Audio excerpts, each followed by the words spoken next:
Johanna, ça va? Ça va. Un peu stressée. Un petit peu. Alors, Johanna, quand nos journalistes nous ont raconté votre histoire à Pascal et à moi, au début, ça nous a fait sourire. On peut vous dire ça, on peut vous dire les choses franchement, Oui. d'accord?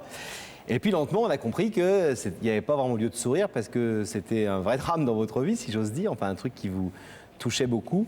Et ce qui pouvait apparaître comme un truc un peu étonnant, en fait, était une vraie problématique. Alors de quoi est-ce qu'on parle? Eh bien, Johanna a un trouble du comportement, que vous peut-être définir mieux que moi.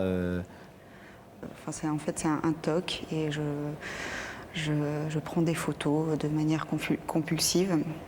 Et j'ai appris récemment, là j'ai commencé une thérapie il y a quelques mois, et j'ai appris donc récemment que ça s'appelait un TOC. C'est-à-dire que voilà. qu'on comprenne bien, parce que des TOC, on en voit souvent à la télé, la télé a beaucoup parlé de ce genre de trouble depuis une dizaine d'années, mais on n'avait jamais entendu parler d'un TOC qui consistait à prendre des photos dans la rue des gens, quoi. Comment c'est venu cette idée? Comment c'est venu ça? Le premier appareil photo que vous avez dans les mains, ça a été une découverte incroyable? Presque, en fait, ouais, en fait, mon premier appareil photo, je l'ai eu à peu près à l'âge de 16 ans, enfin à l'âge de 16 ans. Et c'est vrai que j'ai commencé très vite à prendre des photos un peu tout le temps, et au début, c'était vraiment un jeu. Et j'ai commencé à comprendre que c'était anormal le jour où j'ai eu des réflexions d'une amie à qui je les ai montrées. Et qui m'a dit que c'était un peu glauque, qui n'a pas trouvé ça normal. Donc à partir de ce moment-là, j'ai commencé à essayer de le cacher. Et donc depuis, j'ai passé à peu près 6 ans à tout faire pour le cacher à tous mes proches. Et plus vous vouliez le cacher, plus ça devenait incontrôlable, envahissant et compulsif. Oui, oui. Et plus je me rendais compte que c'était vraiment un besoin. Parce qu'avant, je ne me rendais pas compte, c'était vraiment au point de vous handicaper complètement dans votre vie. C'est-à-dire que, par exemple, vous êtes capable de louper un rendez-vous extrêmement important parce que vous vous mettez tout d'un coup à prendre des photos dans la rue de tous les gens qui passent, de façon incontrôlable et incontrôlée, et vous oubliez votre rendez-vous, vous oubliez les choses importantes et urgentes que vous avez à faire. Et donc ça, c'est vraiment un handicap important dans la vie. Oui, oui. Alors, ce qui vous amène aujourd'hui, c'est pas de parler de votre TOC, mais c'est que ce trouble obsessionnel vous a conduit à vous fâcher avec une de vos meilleures amies. Ma meilleure amie. Avec votre meilleure amie. On va peut-être vous demander pourquoi, ou on va peut-être le raconter en images, tout simplement, puisqu'on a essayé de retracer toute cette histoire dans un film et avec des photos. Pour le coup, ça a été utile. Regardez. Au commencement, Johanna, tout semble aller bien. Vous soufflez les bougies d'une enfance heureuse. Vous connaissez votre première passion, la photographie.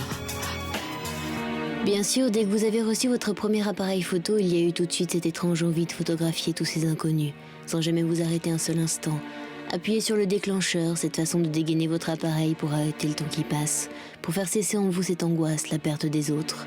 Étrange rituel qui devient de plus en plus fréquent, tapisse les murs de votre chambre, de centaines de visages d'inconnus. Et soudain, un nom vient définir votre obsession. Vous avez un TOC. TOC, un mot qui masque une dépendance à une manie, qui peut déstabiliser toute une vie. Puis vous rencontrez Laetitia, c'est le début d'une belle amitié qui vous fait oublier quelque temps le trouble de votre dépendance. Mais bientôt, votre obsession vous reprend. C'est alors, Johanna, que vous décidez de dissimuler votre mal, mais votre TOC va détruire jour après jour votre amitié.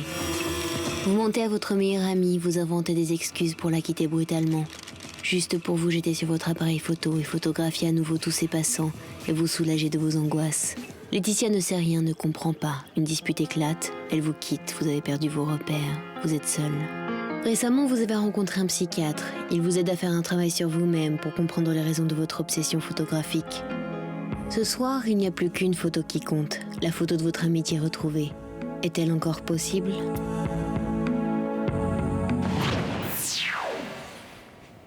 C'est bien raconté? Oui. Oh, oui. Et c'est beau ce que vous photographiez en plus. Je ne sais pas si je devrais vous dire ça, parce que si je vous dis ça, vous allez en repartir dans vos photographies, mais c'est un travail intéressant. Ça veut dire qu'on comprenne bien et que les gens qui sont là ce soir comprennent bien, et vous chez vous, ça veut dire que vous étiez capable de prendre combien de photos? Vous savez, je pense aux cigarettes, 2 paquets par jour, mais vous êtes à combien de photos par jour? Combien de paquets de photos par jour? Ça dépend vraiment des jours, mais c'est... oui, le maximum Le maximum, c'est peut-être... oui, j'ai eu des journées à presque 10 pellicules. Oui. Donc 300-400 photos dans la journée. Après, Vous avez quel âge? 23 ans. Et vous faites des études parallèlement ou vous en avez fait? J'ai arrêté cette année, en grande partie à cause de ça. Vous avez toujours votre appareil avec vous? Il m'est souvent arrivé de me forcer à ne pas le prendre, mais là, c'est là que c'est très difficile. C'est là qu'au bout d'un moment, je me sens très mal et il faut que j'aille le chercher. Et voilà. Enfin, je devrais plutôt parler un peu au passé parce que maintenant, j'arrive vraiment À gérer? Ouais. Est-ce que vous savez déjà un petit peu, même si vous commencez votre traitement avec ce psychiatre, etc. Et d'ailleurs, je voudrais signaler, c'est important de le dire, parce que ça a été une des grandes questions dès qu'on a commencé à Pascal et moi découvrir que c'était loin d'être une plaisanterie, mais un truc, même si on n'en avait jamais entendu parler, qui vous concernait et qui vous touchait particulièrement. Il faut rappeler qu'il y a 2 millions de personnes qui souffrent d'un TOC en France. 2 millions. Et la plupart le cachent, parce qu'évidemment, c'est pas facile à gérer. Il y en a des bien plus graves que ça, et des bien plus obsessionnels que ça, puis il y en a des petits aussi, mais que ça soigne, et qu'il faut aller consulter, il ne faut pas avoir honte d'en parler, il ne faut surtout pas le cacher, il faut en être lucide, et puis vite aller faire quelque chose. Mais c'est vrai que quand on s'est aperçu que c'était quelque chose d'aussi grave, on s'est dit, mais elle est suivie par un médecin, mais est-ce que sa présence même sur le plateau de Dire que la vérité qui compte, c'est bon pour elle, dans le traitement qu'elle est en train de faire? Et je crois que votre psy vous a encouragé, vous a encouragé à faire cette démarche ce soir et sur notre plateau. Parce que c'est vrai que je suis vraiment dans une période où j'ai besoin d'en parler, oui. C'est vraiment c'est ça qui m'a fait du bien et qui fait que je vais mieux. D'abord, j'en ai parlé à mes parents. Ensuite, j'ai fait la démarche d'aller voir un psy. Même vos parents ne s'étaient pas rendus compte de ça? Non, parce qu'en fait, au tout début, donc quand j'avais 16 ans, de 16 à 17 ans, en fait, j'ai pris beaucoup de photos et là, j'en parlais. Enfin, je le cachais pas parce que ça me paraissait normal. Et dès l'instant où j'ai commencé à comprendre que ça pouvait paraître bizarre, là j'ai voulu le cacher à tout le monde, y compris à mes parents. Mais eux l'ont quand même redécouvert à force parce que je ne pouvais pas tout cacher. Voilà, donc, Alors celle à qui vous n'en avez pas parlé, c'est Laetitia. Et Laetitia, on l'a compris dans le sujet, dans le reportage, ça a fini, ces mensonges, par créer une grosse brouille entre vous. Parce que tout simplement, elle ne comprenait pas eh bien, pourquoi vous étiez en retard au rendez-vous, pourquoi vous ne veniez pas, pourquoi vous lui posiez des lapins. C'est elle qui a rompu les ponts brutalement. Oui, comment ça s'est passé? Il y a eu une grosse dispute. Oui, il y a eu. Donc c'était déjà dans une période où je lui avais fait régulièrement des mensonges comme ça à répétition. Et un soir, j'étais invitée chez elle. Elle avait organisé une petite fête. Et elle m'a appelée. J'ai dit que j'arrivais dans 5 minutes et je suis arrivée plus d'1 heure plus tard. Et là, elle n'a pas voulu me laisser rentrer. Enfin, à moins que j'ai des explications à lui donner, mais j'en avais pas. J'ai cherché encore à inventer quelque chose, j'ai rien trouvé, j'ai bafouillé, je lui ai dit qu'elle pouvait pas comprendre, et elle n'a pas voulu que je rentre. Elle m'a dit de revenir quand j'aurai des explications. C'est quel cas ce soir? Oui. Donc vous allez lui avouer tout ça ce soir? Je souhaite qu'effectivement elle soit convaincue. Johanna, on va vous abandonner quelques petites minutes. On va voir si Laetitia a répondu à votre invitation, si elle se trouve aux côtés de Daphné. À tout à l'heure.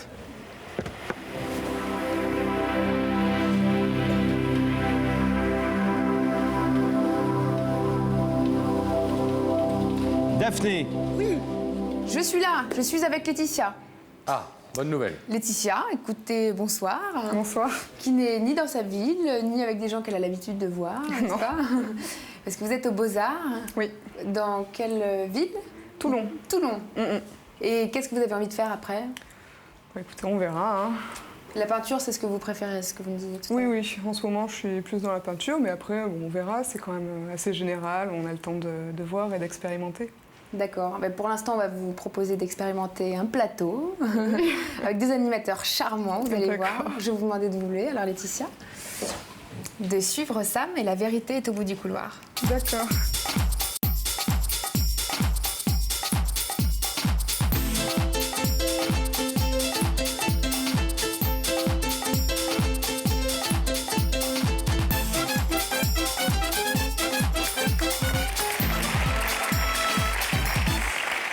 Bonsoir, comment allez-vous? Comment ça va? Je présente Laurent. Ça va bien? Asseyez-vous. Ça va? Oui. Bon voyage depuis Toulon.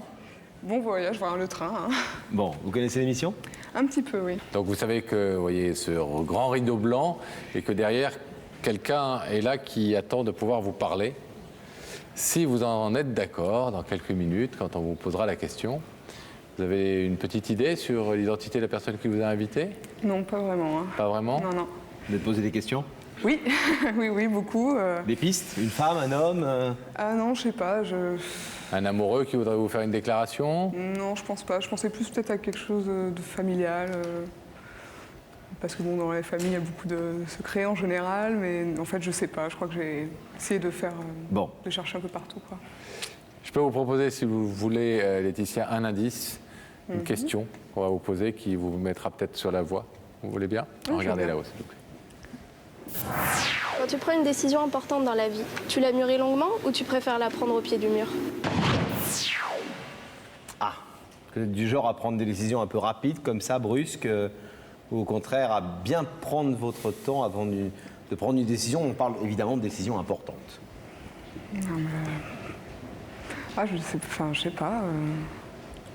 A priori, je prends mon temps, mais je pense que ça peut m'arriver de m'emporter aussi. Ça dépend du type de décision, c'est ça? Oui, bah oui, ça dépend du moment, du contexte. Ça n'a pas l'air de vous aider beaucoup, de vous aiguiller énormément. Du tout, hein. C'est vrai que c'est pas l'indice le plus clair qu'on ait eu en 3 ans d'émission. Est-ce que, néanmoins, faiblement armé de cet indice, vous avez envie maintenant de découvrir le visage de la personne qui vous a fait venir? Bah écoutez, oui. Hein. Oui? Oui. Regardez à nouveau ces écrans et grâce à eux, vous allez pouvoir voir de l'autre côté du rideau.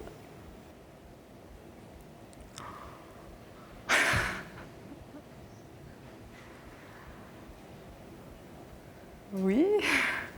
Bah, c'est la surprise. Hein. Oui. Bon. Vous connaissez cette jeune femme? Oui. Johanna. Étonnée?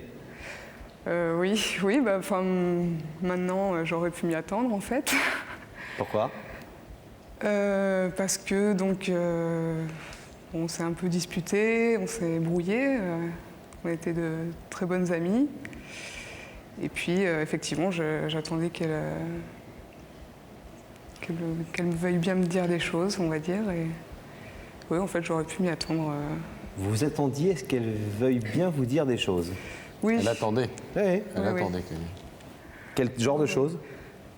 Bah justement, je ne savais pas, parce que bon, donc on a passé quand même plusieurs années à être très très bonnes amies, et je me suis rendu compte que des fois, elle ne me disait pas tout à fait la vérité.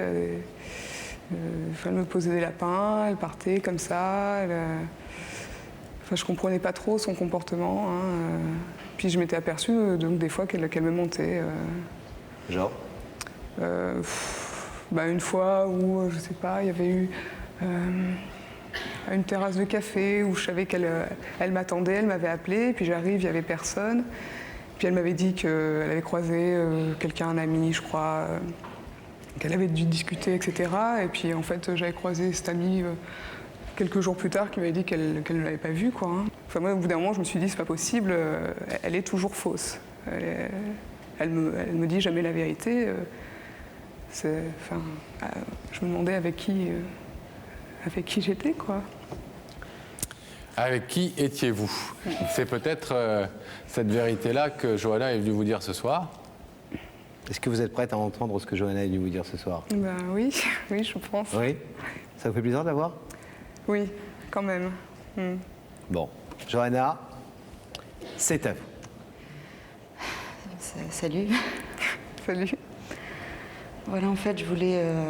si je t'ai fait venir ici, c'est parce que je crois que tu mérites vraiment des explications. Voilà, ce que je t'ai toujours caché, en fait, c'est un peu difficile à dire pour moi, parce que j'ai pas l'habitude d'en parler. En fait, j'ai ce qu'on appelle un TOC. Il paraît que c'est assez dur à croire. Donc mais je prends des photos de gens, et à chaque fois que je t'ai laissé, à chaque fois que je suis pas venue, à chaque fois que je suis arrivée en retard, c'était pour ça, c'était pour aller prendre des photos. C'est quelque chose c'est des pulsions, c'est quelque chose qu'on peut vraiment pas contrôler, dont j'ai souffert pendant des années, et que j'ai toujours tout fait pour te cacher, à toi et à tout le monde, mais surtout à toi. parce que j'avais peur que tu me juges, j'avais peur que tu me trouves bizarre à cause de ça. Mais je trouve ça trop dommage de ne pas te l'avoir dit avant.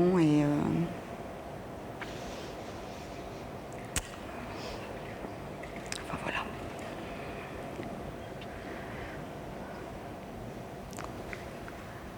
Peut-être dire à Laetitia, Johanna, que vous avez finalement décidé de prendre ça en charge et de suivre une thérapie. Oui. Et que ça va déjà un peu mieux, voire nettement mieux. Bah, non, j'y avais pas pensé, hein. Pas du tout. Non. Nous-mêmes, avant d'en entendre parler, on vous cache pas que elle prenait jusqu'à 400 photos par jour de passants, de gens, etc., d'inconnus, etc., partout, aux terrasses de café, dans la rue, de manière obsessionnelle et compulsive, comme le dit Johanna. Hein. Ouais. Bah, enfin, elle aurait pu me le dire, hein. Elle aurait pu m'en parler. Je pense qu'elle aurait pu avoir confiance. Enfin, je ne l'ai jamais jugée. Oui, effectivement, moi je regrette vraiment de ne pas te l'avoir dit avant aussi. Et d'avoir. Et puis de manière générale, d'avoir toujours tout fait pour le cacher parce que c'est plus facile quand on en parle. Oui. En fait. Au-delà d'expliquer et de dire enfin cette vérité à Laetitia, qu'est-ce que vous êtes venu lui demander et sur quoi doit-elle fonder sa décision d'ouvrir ou de ne pas ouvrir ce rideau? Ben, j'aimerais bien qu'on recommence à se voir comme avant. Et qu'elle me comprenne. Ouais, que tu me pardonnes pour ces situations un peu étranges que j'ai pu créer à cause de ça. Oui, c'est le moins qu'on puisse dire. Hein. Laetitia, vous avez entendu ce que Johanna est venue vous dire. Je vais vous demander de vous lever selon le principe de l'émission, s'il vous plaît, face au rideau. Vous avez vu que Johanna en avait un peu lourd sur le cœur. Elle avait des choses compliquées à dire qu'elle ne savait pas dire. Voilà, c'est pas qu'elle voulait pas, c'est qu'elle ne savait pas les dire à l'époque. Aujourd'hui, elle souffre beaucoup de cette séparation avec vous, qu'elle considérait comme sa meilleure amie. Elle vous demande si vous êtes prête à lui pardonner et à essayer de reconstruire cette amitié. Maintenant que vous savez de quoi il s'agit et maintenant aussi qu'elle prend son problème en charge. Vous pouvez laisser ce rideau fermé, repartir à Toulon tranquillement. Vous pouvez l'ouvrir aussi. Qu'est-ce que vous décidez? Bah, écoutez, Johanna, c'était quand même ma meilleure amie. Et je pense que c'est un vrai personnage on gagne à la connaître. Donc, je vais lui donner une seconde chance. Hein. Puis je vais ouvrir ce rideau, effectivement. Très bien, Laetitia.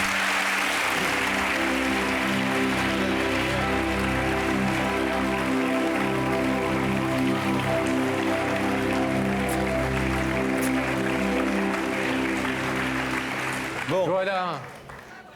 Johanna, elle est top à l'aise devant les caméras et sous les projecteurs. Hein. On vous sent très très bien là. Bon, Johanna, vous avez pu parler ce soir. On vous souhaite de ne plus